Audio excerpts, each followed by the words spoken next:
pasal dunia ni bila benda tu jadi, it's a syndrome biasa. Ya memang pernah jadi benda ni kan. Tak, pergi doktor cakap betul, memang boleh, memang dah tak boleh apa, kau memang jadi perempuan sekarang.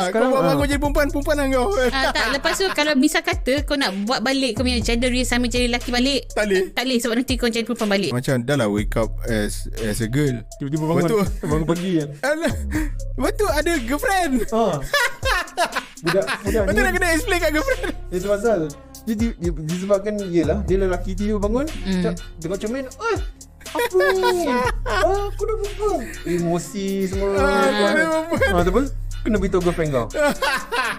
First dia pergi jumpa doktor apa semua, tak boleh apa. Ni sindrom kau kena jadi perempuan. Macam dunia ni biasa je. So dia pergilah sekolah. Sampai ke sekolah cikgu pun cakap, okay, student semua, ni dia bangun dengan nak jadi perempuan. So terima je lah dia sebagai seorang perempuan. So sekarang kena tukar baju dengan budak-budak perempuan. Betul budak lelaki semua macam tengok dia macam hot juga dia ni.